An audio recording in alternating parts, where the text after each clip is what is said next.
French lawmakers have approved a ban on social media for children under 15. The bill, backed by President Emmanuel Macron, now heads to the Senate and is expected to pass with broad cross-party support. If it becomes law, France would be among the first in Europe to enforce such a restriction following Australia's move to limit access for under 16s. Ross Cullen-Falter's report for CNA from Paris. The next academic year in France could bring some big changes for children, with the likely ban on accessing social media for under 15s. Pupils at one high school in Paris had mixed feelings about the proposed legislation. Moi, je pense que c'est très bien, parce que je vois beaucoup sur les réseaux TikTok, Instagram, tout ça, des jeunes, surtout sur Snapchat aussi, j'ai dit, genre qui ont 13-12 ans et qui utilisent mal les réseaux sociaux, qui font direct, qui regardent du contenu. On va dire des contenus pas pour leur âge. Avant 15 ans, c'est vrai que c'est trop tôt et ça conditionne, ça met des idées dans la tête des jeunes qui sont trop influençables et ils peuvent pas encore vraiment prendre des décisions eux-mêmes et être indépendants de ce qu'ils pensent. Et du coup, voir trop d'informations, trop de réseaux sociaux, je pense que c'est très mal. Surtout qu'il y a plein de gens mal intentionnés. Moi, je pense pas que ça soit une solution. Je pense que la vraie solution, c'est l'éducation par rapport aux enfants, de faire de la prévention. Mais on peut pas totalement interdire les réseaux sociaux parce qu'ils trouveront un moyen, dans tous les cas, de contourner ces restrictions.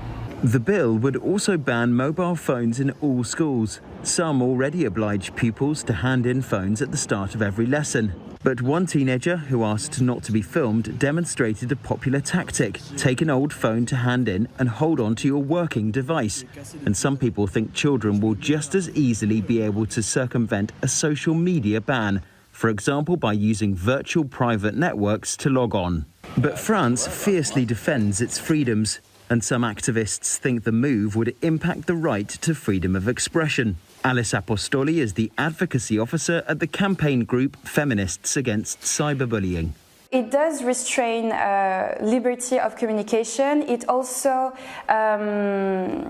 erodes the minors under 15's right to be in a public space, online space, and also a very important place of socialization for young people.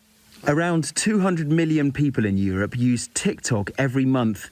The company has said its teen accounts already have more than 50 built-in safety features, like screen time limits, private settings and parental controls, as it pushes back against proposals to restrict usage. France is not alone in pursuing this legislation.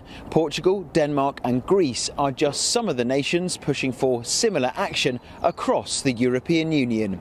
Spain's Prime Minister wants tech bosses to face criminal liability if they fail to remove illegal or hateful content from their platforms.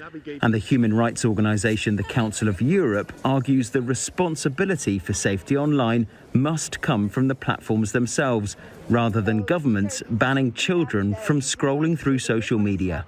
But President Macron has called for an accelerated legislative process in France to put a ban in place by the start of the new school year in September.